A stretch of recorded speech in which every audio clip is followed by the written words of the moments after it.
Business হয়েছে কোনটা মনে করেন বউ দিয়ে যে বলেন বউ দিয়ে ব্যবসা করতেছি, বউ দিয়ে ব্যবসা, বউ দিয়ে ব্যবসা, বউ দিয়ে ব্যবসা, এটা শুনতে শুনতে মাথা হ্যাং হয়ে গেছে। তো মনে করেন বউ দিয়ে ব্যবসা কোনটারে বলে?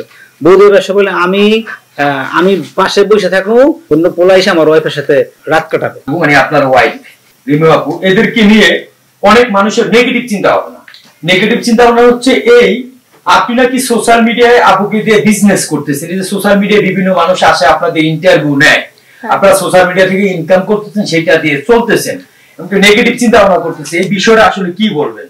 বিজনেস তো অবভিয়াসলি করছো, সেটা তুমি বলো, সবাইকে ভেঙে বলো, কারণ বিজনেস তো সবই। এখন আপনি কোন বিজনেস আমরা কিভাবে বুঝবো? কারণ বিজনেস কে না করে। এখন কাপল ভিডিও করা যদি আপনাদের কাছে বিজনেস মনে হয়, আসলে হচ্ছে কি যে একজনের জন্য 10 জনের বদনাম। হ্যাঁ, কিছু কিছু মানুষ আছে যে এই ফুটহাট করে লিঙ্ক ভাইরাল করে দেয়, আর মনে করেন যে কাপল ব্লগ করে মানুষ, মনে করেন ওই মানুষগুলোর জন্য আমাদেরকে খারাপ ভাবে।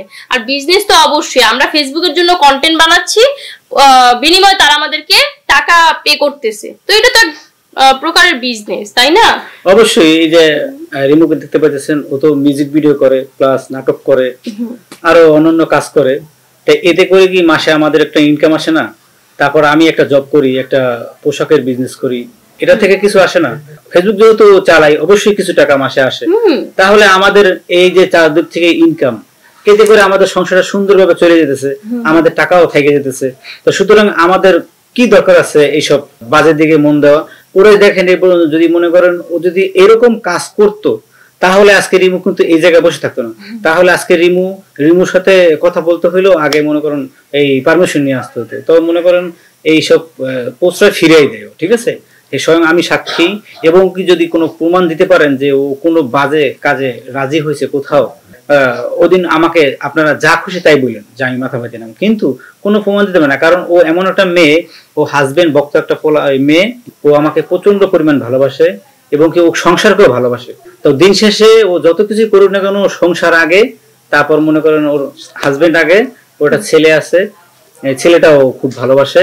তো এর বাইরে ও অন্য কোনো কাজ করে না। আপনারা শুধু শুধু মনে করেন এই যে বাজে কমেন্ট গুলো করেন না, দেখলে খুব গাজলে। আসলে বিষয়গুলো হচ্ছে আপনাদের মতো কিছু লোক আমাদেরকে খারাপ ভাবে তুলে ধরতেছেন। আসলে ভালোভাবে ভালো চোখে দেখেন, বর্তমানে কাপড় ভিডিও করে নাকে সবাই করতেছে। এতে করে কি হয়, আমরা ফেসবুক থেকে মাসে কিছু টাকা পাই, এটা তো বিজনেস না। বিজনেস হয়েছে কোনটা মনে করেন বউ দিয়ে যে বলেন বউ দিয়ে ব্যবসা করতেছি, বউ দিয়ে ব্যবসা, বউ দিয়ে ব্যবসা, বউ দিয়ে ব্যবসা, এটা শুনতে শুনতে মাথা হ্যাং হয়ে গেছে। তো মনে করেন বউ দিয়ে ব্যবসা কোনটারে বলে? বউ দিয়ে ব্যবসা বলে আমি পাশে বসে থাকবো, অন্য পোলা এসে আমার ওয়াইফের সাথে রাত কাটাবে, আমি এটা চোখে দেখবো বা আমি ডিল করব, এটাই তো বিজনেস বলে। এটাই তো বুঝেছেন আপনারা। কিন্তু এটা কি কখনো সম্ভব? আমি কি পারবো ওরে কারো সাথে শেয়ার করতে? কারো পারবে না, হাজবেন্ড কোনো জায়গায় পারবে না, কেউ পারবে না। তো সুতরাং মনে করেন এটা শুধু শুধু খামাখা প্রশ্ন। এখন বর্তমান জমানা অনেক চেঞ্জ হয়ে গেছে। আগের জমানা নাই, এখন অনলাইন যুগ, সবাই অনলাইনে বিজনেস করতেছে।